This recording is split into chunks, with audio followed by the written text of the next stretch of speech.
Oke, Kapten, bawa aku ke pulau manapun deh. Aku lagi cuma ada, jadi aku ngantor pagi sampai jam 12, terus jam satunya aku langsung ke kapalku. Bawa aku kemanapun, aku pengen nggak tahu ngapain. Gimana caranya jalanin hidup nggak stres? Nggak enak banget ya ditanya sama orang hobinya apa kerja. Tapi kakak setuju gak kalau misalnya bisnis yang sukses itu diawali dari passion dulu, jadi dari hobi dulu gitu? Aku setuju banget sih. Prilly umur 13 tahun kali ya, pas dia udah mau mulai kerja nih, kan aku kerja dari SMP. Jadi pas kamu mau kerja aku, halo aku Prilly dari masa depan gitu. Aku kan bilang kayak, you know what, kamu akan mengalami banyak mental breakdown dan kesusahan untuk menjalani pekerjaan kamu.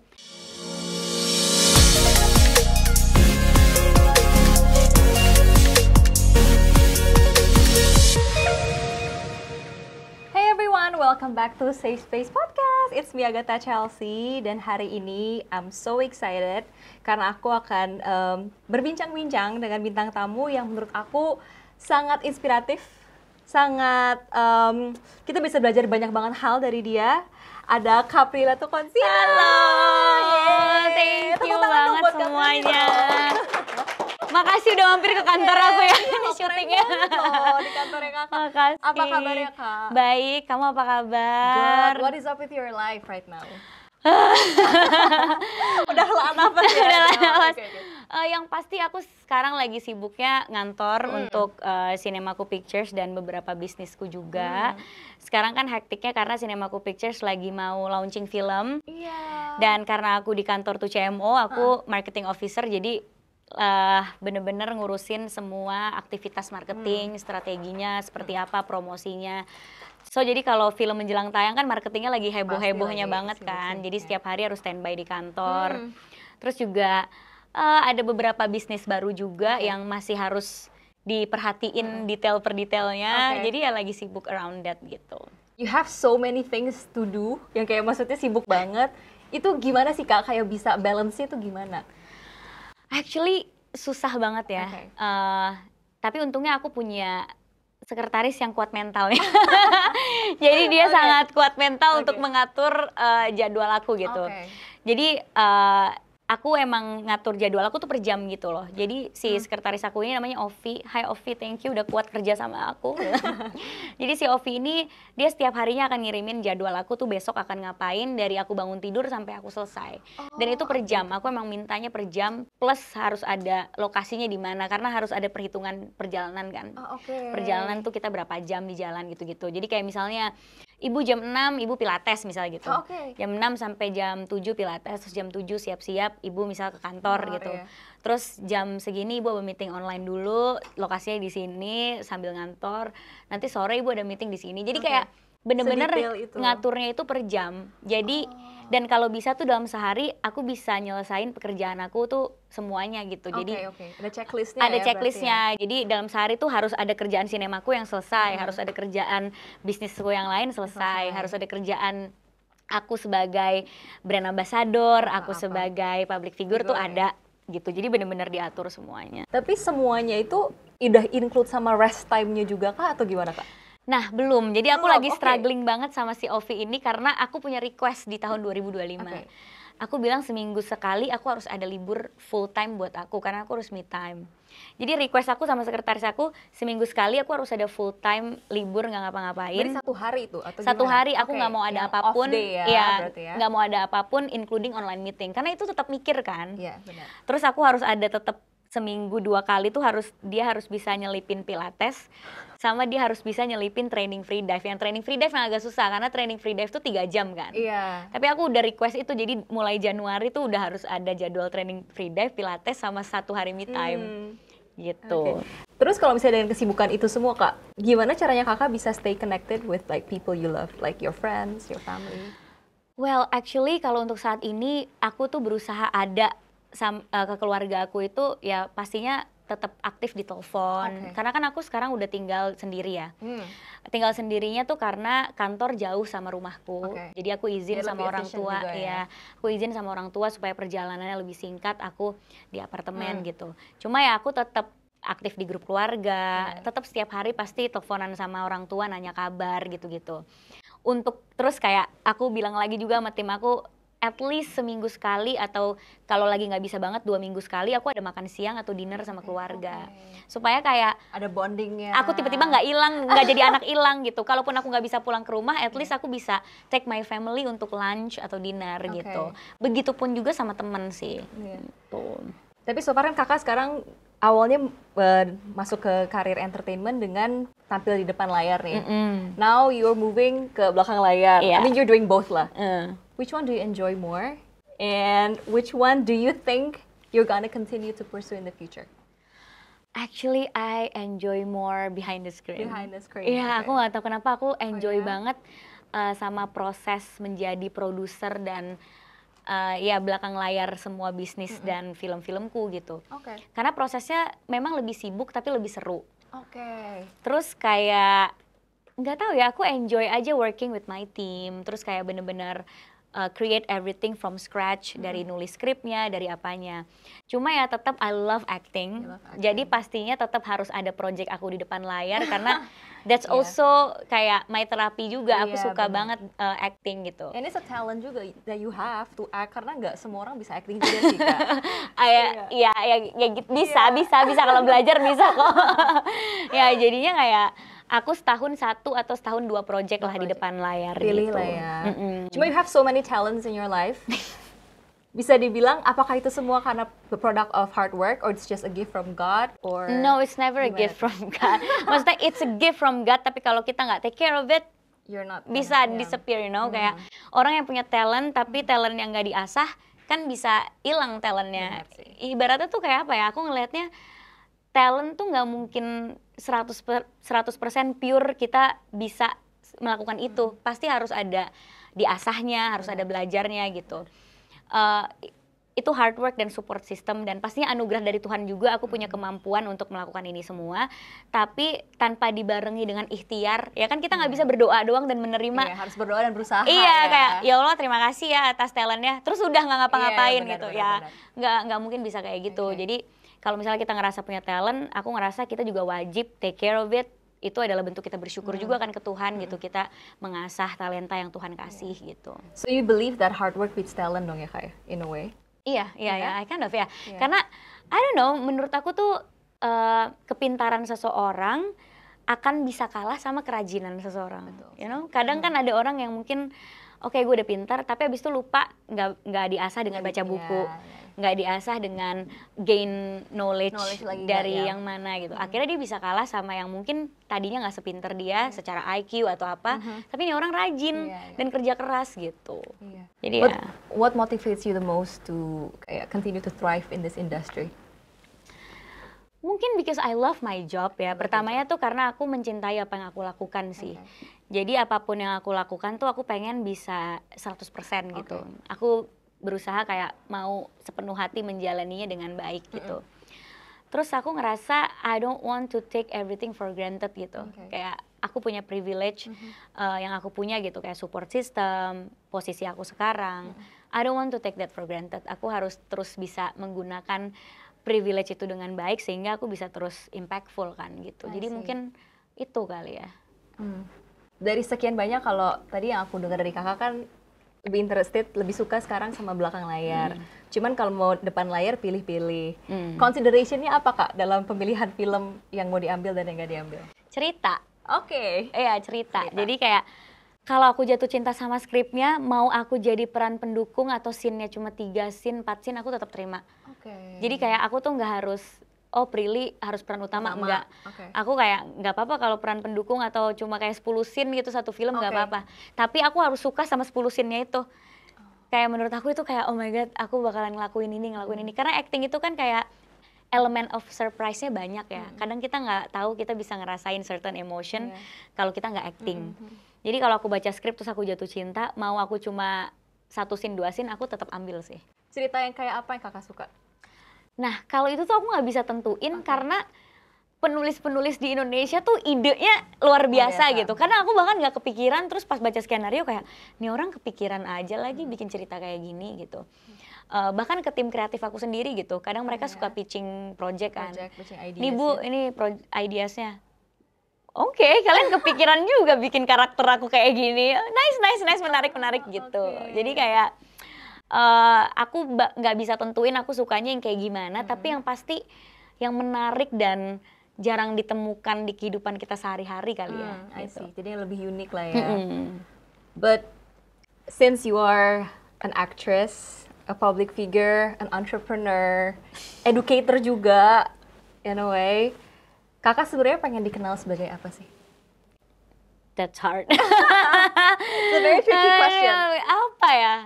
I don't know, kayak aku tuh juga suka bingung kayak misalnya diundang ke seminar, terus orangnya nanya title-nya mau apa gitu ya. Jadi aku tuh kadang menentukan title aku tergantung aku di mana. Kayak misalnya aku ada di seminar film atau aku ada di acara film, ya aku maunya dikenal sebagai aktor dan produser. Tapi kalau aku lagi di kampus, ya aku maunya dikenal sebagai dosen praktisi, gitu, sebagai educator gitu. Terus ntar tiba-tiba aku diundang lagi ke acara lingkungan, ya aku maunya dikenal sebagai aktivis lingkungan. Jadi kayak anything, ya, you can call me whatever. Just call me whatever you want. Jadi aku nggak menentukan diri aku apa sih, karena literally aku emang ngelakuin apapun yang aku rasa aku bisa gitu. Cuma kakak sempet ngajar di kampus, apakah ada interest buat continue S2 atau gimana kak? Ada banget. Aku Mau ambil emang, apa tuh kak? aku emang dari dulu udah pengen banget sekolah lagi. Aku kangen banget sama sekolah. I remember I met you once and then you told me, iya kayak aku mau S2 deh, something like that. Soalnya kangen banget kayak kangen bisa sekolah lagi, terus kayak diskusi sama dosennya, kerja kelompok tuh aku kangen banget.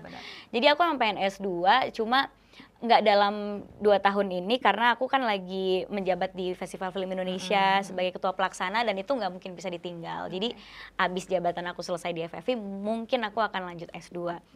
Dan sekarang lagi bingung mau apa, karena dari dulu aku pengennya kayak Master in Education. Tapi karena sekarang aku lagi banyak kayak baca buku tentang psikologi dan film aku itu pasti berhubungan sama dunia psikologi, dan kita kalau nulis skrip selalu konsul sama psikolog.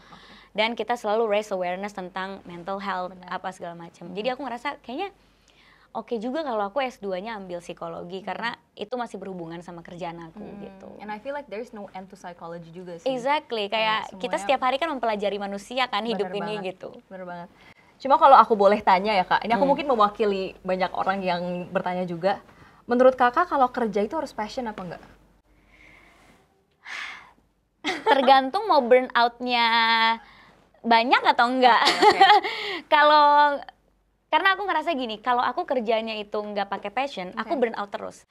Ada lah pasti beberapa pekerjaan yang I need to take it because I need to take it, karena itu responsibility aja gitu, atau obligation aja aku harus kayak ambil kerjaan itu gitu.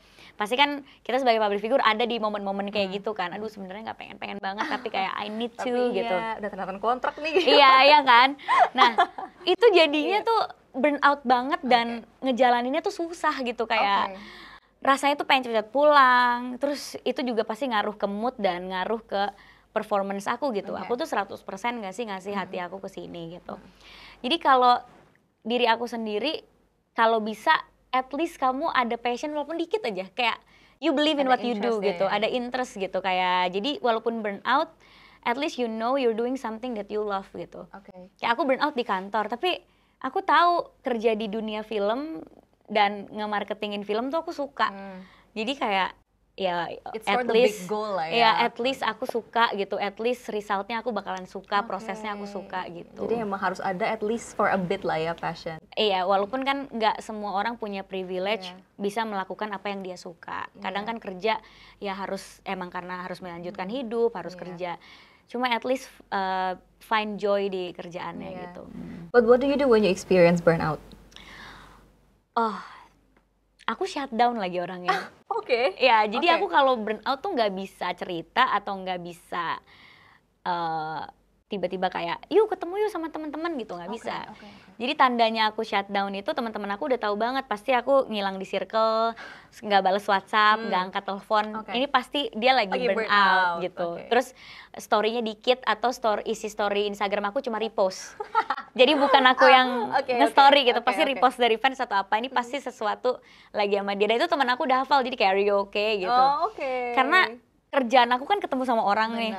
Jadi kalau burn out tuh pengennya bener-bener sendiri aja gitu. Makanya aku olahraganya free diving atau diving yang sendiri. Jadi kayak bisa enjoy myself. Tapi how did you first kayak go into diving and all that? Pertama aku suka laut banget. Cuma terus aku dulu kan waktu kerja, start kerja itu kan umur 13 tahun dan itu kerjanya keliling Indonesia kan. Karena aku host Koki Cilik dulu. Oh iya, aku nonton Kak. Oh iya. Cuman kayak kita keliling Indonesia bagus banget kan Indonesia itu. Sayang banget nggak bisa explore bawah lautnya gitu. Aku kan cuma snorkeling aja dulu waktu kecil. Terus akhirnya pas aku lagi kayak sibuk-sibuk kerja gitu, aku ingat banget di 2022 deh, aku lagi sering-seringnya burn out dan sakit, aku kayak oke, aku harus nyari hobi.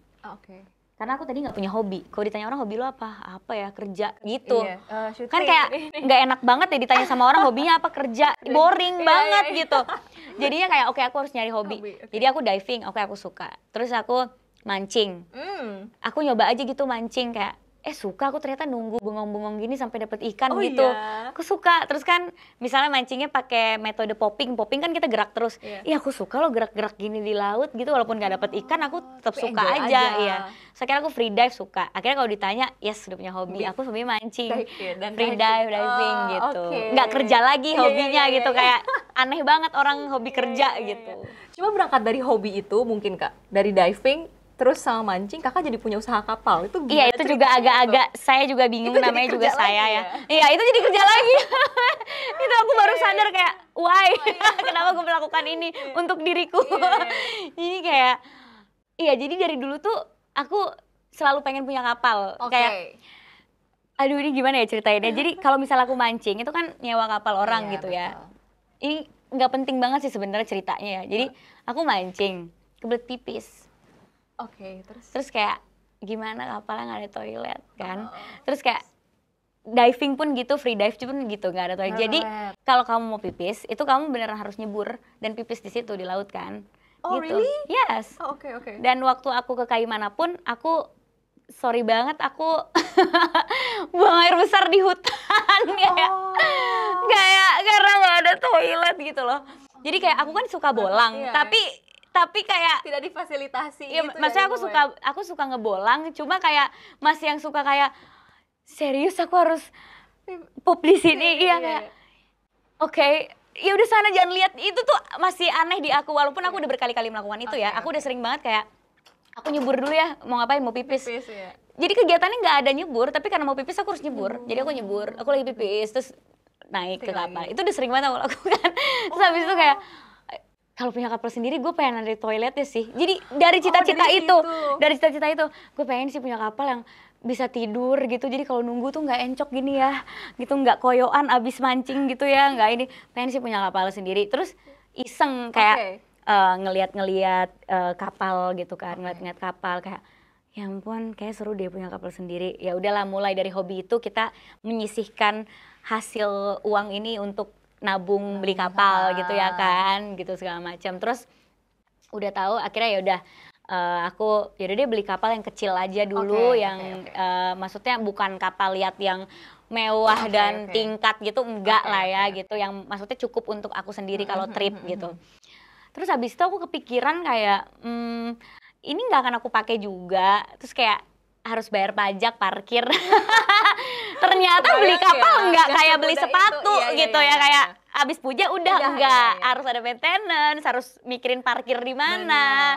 Terus kayak kalau mau berangkat isi bensin dulu gitu, kayak ternyata ribet ya punya kapal gitu loh. Nah terus kebetulan juga aku tuh punya partner yang emang udah expertise di bidang kapal dan suka sama laut juga. Terus akhirnya kita kepikiran gimana kalau kita bikin perusahaan kapal aja. Gitu. Jadi kayak kamu nggak cuma mengeluarkan uang cuma-cuma untuk foya-foya, tapi actually it's another business opportunity. So aku bikinlah perusahaan kapal namanya Salaya Yacht ini. Ini sebenarnya belum launching tapi nggak apa-apa aku ini di sini ya. Maksudnya belum launching official gitu lah. Jadinya aku bikin perusahaan kapal Salaya Yacht yang dimana ada 2 kapal tambahan lagi akan datang. Dan akan aku sebar di beberapa titik lah. Jadi untuk pariwisata Indonesia. Jadi nantinya akan disewakan untuk pariwisata dan segala macam. Terus jadi serius. Karena kan kayak perusahaan kapal kan it's a big thing gitu ya, kayak okay, this is serious. Oke, it's getting real here. Padahal tadinya kayak cuma pengen untuk mancing dan free dive, tapi kayak another company, fine. Terus ya udah, jadinya kayak ya udah, jadi aku juga ngantor buat kapal. Buat kapal juga. Oh gitu ceritanya. Ngantor buat kapal, ngurusin perizinannya, ngurusin kayak strategi bisnisnya tuh penyewaan kapal di Indonesia seperti apa gitu. Terus kan untuk datengin kapal ke sini tuh kayak sulit ya. Pastilah, pasti gitu, PR banget. Dan akhirnya aku juga mikir kayak mungkin kedepannya si Salayayat ini bisa jadi boat management juga. Jadi buat orang-orang udah in the long term vision. Ya, jadi buat orang-orang yang pengen punya kapal terus bingung kapal yang mau diapain, atau mereka udah punya kapal sebenarnya. Tapi kayak tadinya buat pribadi, abis itu pengen disewa-sewain, ya company aku bisa jadi boat manajemennya dia. Kita yang akan urusin parkirannya, maintenance-nya gitu-gitu. Semuanya ya. Terus aku jadinya kayak, kok ini jadinya malah kerjaan lagi ya? Terus jadinya kayak pas mau pakai kapal, ini available gak? Bentar Bu, ada yang sewa. Ya, saya kan mau pakai. Gitu. Jadi kemarin tuh aku belum terlalu promoin banget, tapi ada yang nyewa. Jadi kayak, ada yang nyewa Mas, iya. Ini gak bisa aku pakai dong, gak bisa, oke, fine. Tapi kakak setuju gak kalau misalnya bisnis yang sukses itu diawali dari passion dulu, jadi dari hobi dulu gitu? Aku setuju banget sih, karena walaupun perkapalan ini tuh ribet banget ya, maksudnya yang diurusin tuh banyak gitu, karena kapal ini kan bukan bisnis yang familiar buat aku. Iya. Kayak ini berhubungannya sama perizinan, kelautan, pariwisata Indonesia, banyak company yang harus kita libatkan gitu. Terus strategi bisnisnya kayak gimana, balik modalnya kayak gimana. It's a whole different thing it's a whole different thing. Kalau misalnya aku nggak suka, aku bakalan kayak ngapain aku punya bisnis ini gitu kan. Tapi karena aku suka dan aku excited kayak ini kita nanti mau ada kapal lagi gimana, ini kapal kita untuk next gimana, ini seru banget gitu. Jadinya ada spark untuk kita melakukan itu walaupun repot gitu ya. Nanti kamu datang ya pas launching kapalnya. Nanti aku invite pas kita launching. I'm gonna bring my friends. nanti kalau kamu mau itu just call me. Oh, that's nice. Nanti ya. Yes guys. Aku kasih buat kamu menikmati Pulau Bidadari gitu ya. Karena di Jakarta bagus loh. Kemarin aku habis kayak, oke Kapten, bawa aku ke pulau manapun deh. Aku lagi cuma ada, jadi aku ngantor pagi sampai jam 12, terus jam 1-nya aku langsung ke kapalku, bawa aku kemanapun, aku pengen nggak tahu ngapain gitu. Terus akhirnya dia bawa, yaudah saya bawa ke Pulau Payung. Ya udah dibawa ke Pulau Payung. Nih Bu, terserah mau ngapain, di Pulau Payung ada restoran. Oke. Mau di Pulau Bidadari gak? Boleh deh gitu. Jadi kayak kita bisa island hopping gitu. That's nice. Kayak Pak itu pulau apaan? Berhenti di situ bisa gak? Boleh gitu. Parkir di situ boleh gak? Boleh gitu. Lucu banget sih. So far yang paling kakak suka pulau apa?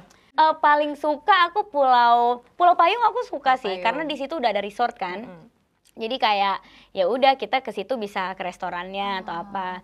Tapi kalau mau yang sepi gitu, Pulau Ponco dia tuh ada kayak pasir putih gitu, kayak buat nongkrong doang, buat foto-foto gitu. Pulau Bidadari juga udah udah ada isinya gitu. I see. Jadi kayak seru aja gitu, pulau apa nih gitu. Kak Prilly kalau bosen island hopping loh. Kalau kita mau hopping guys. Tapi kakak seintu apa sih sama dunia bisnis? Kayak karena kan yang aku liatin gitu ya, teman-teman maksudnya banyak yang di dunia entertainment yang emang ya suka acting, suka nyanyi, suka tampil, tapi emang nggak ada interest di dunia bisnis gitu. And there's nothing wrong with that juga. Tapi what about you? Kayak how much are you into that entrepreneurship? Aku tuh emang kayaknya dari kecil udah ngerasa kayaknya aku bakalan jadi pengusaha deh gitu.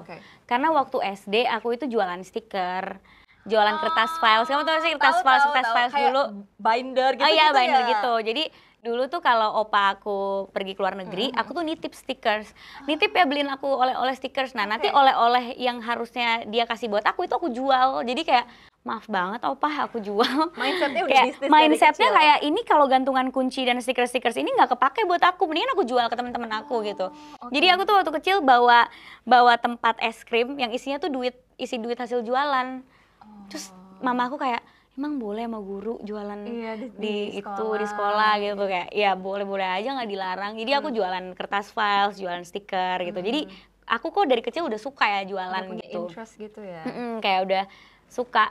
Terus akhirnya pas aku kuliah, terus aku nyoba-nyoba bisnis, aku ngerasa setiap mau bikin bisnis baru atau nggak usah bisnis baru deh, misalnya kita mau ngeluarin produk baru, itu tuh selalu excited, selalu ada spark atau kayak it's like butterfly in your tummy when you're working gitu. Jadi kayak seru gitu. Memulai sesuatu yang baru dari scratch. Terus kan bisnis juga kita harus terus update sama market kan. So itu kayak learning proses yang selalu berjalan setiap hari. Terus kayak bisa buka lapangan kerja juga gitu. Oke, jadi emang dari kecil udah kelihatan lah ya ada interest ke dunia. Iya, emang apa-apa dijadiin uang gitu dari kecil ya, dari SD ya. Sekarang pun jualan sama stiker ya? gitu. Iya. Cuma ya ada hikmahnya lah ya gitu. Iya. Kak, di tahun 2025 nih, what's next on your list? Kayak what is it that you're gonna do in 2025? Oke, so di 2025 tuh Cinemaku Pictures bakalan memproduksi 4 film. That's so cool. Jadi kayak bakalan lumayan sibuk karena kan empat-empatnya aku in charge di belakang layar. Walaupun nggak semua aku yang main gitu ya. Cuma empat-empatnya aku in charge di belakang layar. Terus ada pastinya responsibility dari tahun sebelumnya. Kayak aku masih ngerjain Festival Film Indonesia. Dan di Festival Film Indonesia kan kita ada program-program baru gitu kan setiap tahunnya. Dan tahun depan di 2025 juga udah langsung grand launching nih Sisalaya ini gitu. Walaupun udah ada Instagramnya sih Sisalaya ya, udah aku promoin juga. Cuma kita bener-bener belum grand launching dan ngejelasin kita itu perusahaan kapal yang seperti apa dan visi misinya belum kita kasih tahu. Dan film kakak juga mau tayang ya, yang Perayaan Mati Rasa? Iya, itu Perayaan Mati Rasa mau tayang di Januari ini kan. Dan preparationnya gimana kak for that movie? Wah banyak banget sih kan. Karena dari segi marketing tuh aku tuh suka banget bikin event. Jadi udah pasti Cinemaku Pictures event mulu. Kayak kita baru announce si Perayaan Mati Rasa ini mau bikin festival. Karena Perayaan Mati Rasa kan dari lagu, terus di filmnya itu karakternya ngeband. Jadi kayak it's all about music kan. Jadi pengen bikin festival Perayaan Mati Rasa plus mau bikin Cinemaku Day. Jadi Cinemaku Day itu event tahunan Cinemaku untuk mengumumkan slate-slate di 2025 gitu, film-film di 2025. Jadi bakalan banyak event-event yang aku adakan gitu untuk Perayaan Mati Rasa, roadshow juga di beberapa kota. Kita akan roadshow di 7 kota di Indonesia dan 7 kota di luar negeri. Belum bisa di-spill. Ya terus promo-promo tanpa henti aja sih untuk digital activities-nya. Tapi all of your achievements that you have now, itu semua di planning gak sih kak sebenarnya dari kakak kecil? Ada beberapa yang nggak di planning pastinya. Kayak kalau aku nge-planning diri aku pengen jadi produser, itu udah di planning. Atau aku pengen jadi pengusaha, itu udah di planning. Tapi apa yang terjadi setelah itu dan kesempatan-kesempatan yang ada, itu nggak di planning sama sekali gitu. Kayak contohnya, aku tahu aku jadi pengusaha, tapi aku nggak tahu kalau aku bakal jadi pengusaha kapal liat gitu. Terus kayak, ya aku tahu aku akan jadi produser, tapi aku nggak kepikiran 1 tahun 4 film gitu. Kayak nggak kepikiran sedetail itulah. Baru ada visi misinya kan pas perusahaannya udah ada gitu kan. Aku nggak kepikiran juga bisa jadi dosen praktisi gitu. Nggak kepikiran juga tiba-tiba jadi rescue diver kayak apa sih gitu. Aku diving tadinya hobi kok jadi rescue diver gitu. Nggak ada yang direncanain specifically tapi dijalanin ngalir aja sih. Gitu. Berarti bisa dibilang you plan the big picture tapi kalau untuk specifically-nya ya emang lihat opportunities juga. Karena kayaknya spesifik itu lebih baik kita biarkan jadi kejutan ya. Karena kalau misalnya direncanain semua tuh nanti nggak ada kejutannya lagi. Kayak I like it actually. Ya kan? Bener. Kayak I used to do that. Kayak aku tuh tadinya ngerencanain sampai detail banget. Tapi abis itu aku tahu ya hidup tuh nggak mungkin jalan sesuai rencana juga. Nanti malah stres kalau terlalu perfeksionis. Jadi ya udah big picture kita udah tahu kita mau ngapain. Tapi nanti ada opportunity apa atau ada apa itu biarkan menjadi kejutan semesta aja gitu. Ya you cannot plan the unplanned lah ya. Iya, and you cannot control everything juga. Oke, ini last question from me. If you can say something to your younger self, berarti ke Kak Prilly pas masih kecil, what would you say? Wow, so ke younger aku ya. Hidup tuh susah banget dan lumayan agak menakutkan di depan sana. Ini kalau ada dia nih. Iya. Prilly umur 13 tahun kali ya, pas dia udah mau mulai kerja nih, kan aku kerja dari SMP. Jadi oke, pas kamu mau kerja aku, halo aku Prilly dari masa depan gitu, aku kan bilang kayak, you know what, kamu akan mengalami banyak mental breakdown dan kesusahan untuk menjalani pekerjaan kamu, but you'll get there. Kamu akan ada di posisi yang dimana itu adalah mimpi kamu, but nggak mudah banget untuk di situ, so harus kuatin mental dari sekarang, Prilly, oke? Gitu sih. Yeay. Ya. Thank you so much, Kak. Karena aku waktu kecil nggak kepikiran kalau hidup tuh sesulit sih. ini, maksudnya. Masih innocent banget, nggak kepikiran. Ya kayak, oke, aku mau kerja, aku punya uang, that's it. Kayak nggak kepikiran bahwa akan mental breakdown, bahwa akan mengalami banyak challenges gitu. Mungkin kalau aku mempersiapkan dan aku udah tahu dari kecil, aku akan lebih bisa chill menjalani hidup gitu. Thank you so much, Kak. Sama-sama. Sekarang ini sebelum kita wrap up our podcast, kita mau main game dulu, boleh ya, Kak? Boleh dong. Apa nasihat yang nggak suka didengar? Ada nggak, Kak? Ada sih pasti, tapi aku harus inget-inget. Ada sih nasihat yang kayak apaan sih gitu. Kamu ada gak? Aku ada sih. Kayaknya kalau aku mungkin salah satu, it's not really advice, cuma mungkin comments dari orang. Yang aku nggak suka tuh kalau misalnya I talk about, karena aku kalau ngobrol sama orang suka I talk about the big picture lah. Misalnya ini keren ya, ini begini, ini begitu. Gak begitu banyak orang yang bisa respond well. Banyak banget yang malah kesannya kayak matahin. Jadi misalnya kayak gitu sih susah lah, begini something like that loh, Kak. Jadi jadinya membatasi kamu untuk kayak mikir. Iya, kayak bukannya encouraging tapi udah dipatahin. And I don't really enjoy that karena I feel like good things happen when you're imagining things and then you're becoming more lebih explore aja sih, karena kan good ideas ketika kita lagi dalam fase seperti itu kan, bukan yang malah dipatahin sama orang gitu. Jadi probably that sih for me. Do you have another one? Kalau aku tuh misalnya aku cerita soal betapa capeknya aku kerja gitu ya. Aduh capek, maksudnya kan kita manusia ya, pasti boleh lah sekali aja gitu kayak ngeluh capek. I don't really complain karena aku tahu hidup aku kayak gini adalah pilihan aku. Kalau aku komplain di depan orang tuh aku takutnya orang kayak nggak bersyukur atau apa. Jadi kalaupun aku komplain itu beneran aku kalau komplain tuh ke sahabat aku yang emang udah tahu aku capek banget gitu.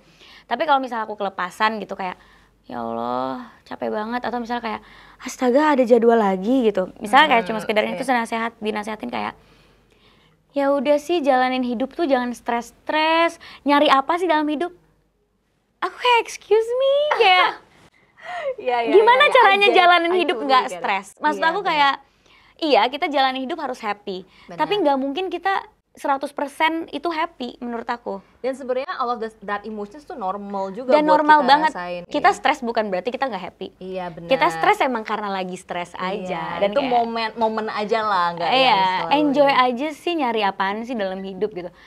Sedangkan aku tuh mikir kayak, oh my god, my responsibility. Kayak aku mikir kalau misalnya aku sakit atau aku nggak berfungsi dalam kerjaan, ada berapa karyawan di kantor aku yang harus aku gaji.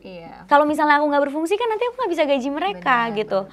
Dan sebenarnya semua orang punya porsi stresnya masing-masing sih. Kayak maksudnya aku ngerasa it's unfair aja kadang orang kayak ngejudge hidup orang lain tuh lebih happy when they don't know what's exactly happening behind closed doors. Exactly kayak ya Prilly mah gampang ngomong gitu, orang dia ini kayak well you don't know, nggak tahu sih sebenarnya gitu. Oke, nice. Next ya. Kamu coba yang pilih. Hal apa yang harusnya kamu lakukan dari dulu? It's hard. Berat ya pertanyaannya ya? Punya rasa cuek kayak sekarang. Oke. Ya, mungkin itu yang harus aku lakukan ya. Punya mentality yang kayak sekarang. Cuma I know it's a process. Kalau misalnya aku bilang harusnya aku lakuin dari dulu juga belum tentu bisa. Cuma aku tuh sekarang menjalani hidup tuh sangat-sangat damai sekali karena suara-suara di luar sana, kalau aku tahu diri aku nggak kayak gitu, aku nggak percaya dan aku nggak akan pusing gitu. Selagi support system di dekat aku itu nggak kenapa-kenapa, ya udah. Karena aku punya prinsip orang yang sayang sama kita nggak perlu penjelasan, orang yang benci sama kita juga nggak perlu penjelasan. Karena apapun penjelasan dari kita, mereka punya keputusan penuh untuk tetap benci. Jadi kayak just do what you want. At least you're happy and at least masih bisa jadi orang yang impactful untuk orang-orang terdekat gitu. Berarti punya mentality yang lebih cuek lah ya. Punya mentality yang lebih cuek gitu.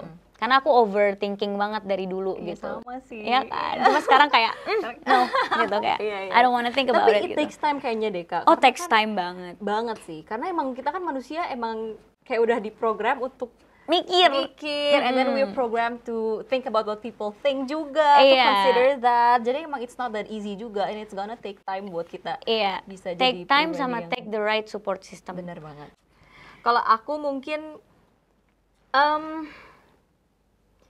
to be more present and to live in the moment. Karena aku tipikalnya sama overthinker and dari dulu emang dari kecil I have plans which is good sebenarnya. Cuman kadang plansnya itu terlalu banyak what ifs-nya. Jadi misalnya kayak plan A, tapi I might fail. Okay, so I need plan B, but this also might fail. Jadi you need plan C. Jadi kayak selalu I worry all the time.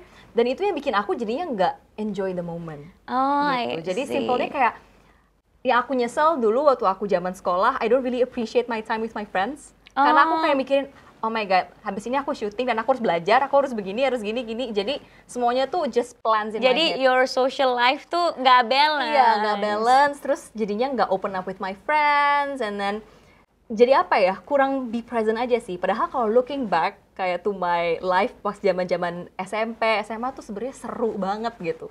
Cuman kan aku terlalu mikir too much ahead, jadinya nggak enjoy. Maybe because you're achiever, kayak you have goals. Iya mungkin ya. Dari kecil, nggak semua orang itu punya goals pas dia kecil loh. So you need to be proud of it. Oh, thank you. Serius kayak, I mean it's okay. Ya mungkin kamu seselin itu sekarang, tapi buat aku kalau kamu nggak kayak gitu, kamu nggak ada di sini sekarang.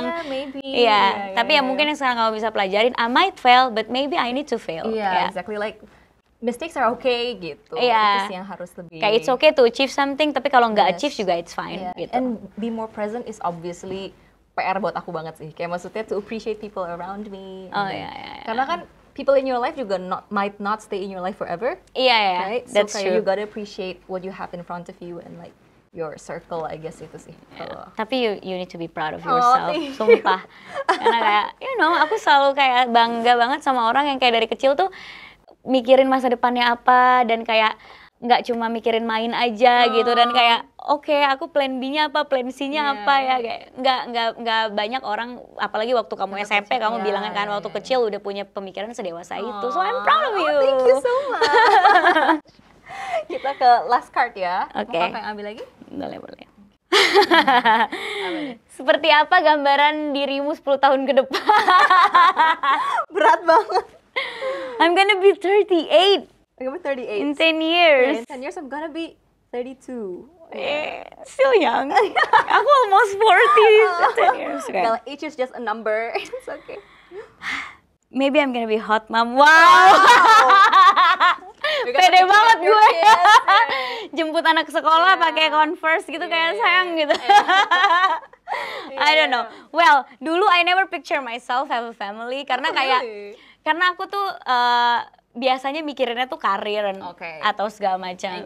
But when you meet the right person, sometimes you think about it, you change. Kayak kalau ketemu sama orang yang tepat tuh kayak aku mau deh punya keluarga sama orang ini atau sama orang yang seperti ini gitu. So ada hope gitu loh, ada hope kayak masih ada nih yang bisa gitu. Tapi what kind of guy that makes you kayak change your mind tuh? Yang pasti sih apa ya? Pinter, open mind. Tapi pinter tuh nggak bisa kita nilai, oh ini pinter, ini enggak gitu. Banyak kind of pinter, Banyak layernya lah. Banyak layernya, tapi at least dia kayak sangat terbuka pikirannya gitu dan gentle gitu sama perempuan gitu dan apa ya, mau bertumbuh bersama. Nah, itu dia. Mau bertumbuh beriringan gitu, enggak mikirin siapa yang akan lebih atau siapa yang kurang, tapi kayak support each other. That's kind of partner that I want. Jadi 38, 38 tahun mungkin aku membayangkan maybe kalau misalnya aku menikah ya. Maybe aku udah kalau belum punya anak, maybe ada 10 tahun dari sekarang sambil kerja di sinemaku dan bisnis-bisnis yang lain, tapi aku pasti enjoy my marriage life. I want to gitu ya. Mungkin kayak bakalan keliling Indonesia untuk diving sambil kerja. Kalau misalnya punya anak in the future, mungkin aku lagi nungguin dia sekolah. Aku sampai udah kayak bayangin aku kalau jadi ibu kayak gimana ya, karena teman-teman aku udah jadi ibu semua. Literally kalau reunian SMP udah ada yang bawa anak 1, ada yang lagi hamil, ada yang OTW anak 2. Jadi aku kayak kok aku kayak masih bocah gini ya. Jadi kayak aku yang kayak tidak berubah dari SMP, mereka yang kayak udah jadi ibu rumah tangga gitu. Terus aku jadi suka menghayal, aku kalau jadi ibu kayak apa ya? So aku suka mikirin, mungkin aku akan tetap pakai sepatu Vans atau Converse aku, pakai jeans, kaos, nungguin anak sekolah. Terus kayak udah gitu. You're gonna be a cool mom gitu ya. Yeah, I'm gonna be a cool mom gitu. Yang kayak aku pengen teman-teman anak aku kayak comfortable to go to your talk house to me, and then to like hang kayak out with you. Hello tante gitu, sini main-main gitu. Maybe ya, I want that ya. Kalau misalnya dikasih kesempatannya sama Tuhan untuk mendapatkan jodoh dan keluarga, I want to be that person in 10 years ya. Kalau kamu? Kalau aku in 10 years, aku berarti 32 ya.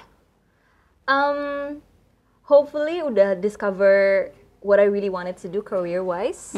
Karena mungkin sekarang ini aku masih di fase yang I'm doing many things all at once. Even though udah kelihatan sih kayak jalannya yang aku lebih pengen, lebih suka yang mana. Tapi I hope I can focus more on things that I actually enjoy gitu. Terus karena sebenarnya emang aku I love kids by the way. So kalau dalam kerjaan juga emang pengennya ke arahnya child education maybe. So I really hope I can kayak use my knowledge to establish something related to childhood education. And 32, I think if I have already met the right person, I think maybe already married or something like that. Kalau ketemu ya gitu. Aku juga nggak tahu dah. Nggak tahu merit sih. kapan ya gitu, kadang bertanya-tanya sih. Nggak bisa di planning soalnya kalau merit tuh. Iya nggak bisa. Makanya kayak aku nggak pernah bisa melihat nikah tuh sebagai sebuah goals aku gitu loh, Kak. Paham gak sih? Iya, tahu. Jadi kayak maksudnya I know we're gonna get there. Maksudnya kayak I know in the future pastilah Tuhan udah nyiapin jodoh. Tapi nggak tahu kapan dan nggak direncanain juga harus. Iya benar. Nggak tahu. Karena kalau jodoh tuh nggak bisa mungkin agak orang ada yang nggak setuju. Tapi kalau aku pribadi merasa kalau karir tuh kita can work hard for it. Tapi kalau jodoh tuh nggak bisa kayak mau gimana, I don't know gitu, nggak tahu ketemu jodohnya di mana dan kadang kita ngerasa cocok sama yang tipe A, tapi ternyata pas jalan enggak deh, ternyata aku cocoknya sama yang tipe B. Jadi kayak I change my mind ya. Manusia tuh berubah-berubah pikirannya menurut aku wajar aja gitu. Jadi kayak tadinya mungkin I have a plan, I'm gonna be single for like 5 years from now gitu. Aku tuh punya perencana kayak gitu, kayak gue akan single 5 tahun. Kayak gue akan single, I don't know, 10 years. Udah ada timeline-nya. Sampai temen aku kayak, yakin loh, iya gue bisa kok. Tapi tiba-tiba ketemu sama yang bener gitu, atau ketemu sama yang manis, bisa membuat kita kayak terbuka hatinya kayak, okay, I don't wanna be single, let's, yuk boleh. Kadang gitu kan, Bener sih, jadi kayak people might change. Yeah, exactly. So I think tapi one thing I know for sure, I wanna be a mom sih one day. So I guess by the time I get older, I think I really hope I can have a family of my own lah. Iya. Amin to that. 10 tahun dari, hopefully kita nggak ketemu 10 tahun dari sekarang, kita harus ketemu sering-sering. Cuma 10 tahun dari sekarang, we can talk about it. Kamu udah jadi cool mom belum? Jemput anak sekolah gitu kan? Mana suaminya? Thank you so much Kak Prilly for coming to my podcast. Sama-sama, aku seneng banget. Kita harus sering-sering catch up and I'm gonna be looking forward to your future projects and everything. Thank you, pokoknya nanti datang pas premiernya dan semuanya ya, nanti aku undang. Thank you so much Kak. Thank you so much everyone for watching and I'll see you guys next time. Don't forget to like, share and subscribe. Bye.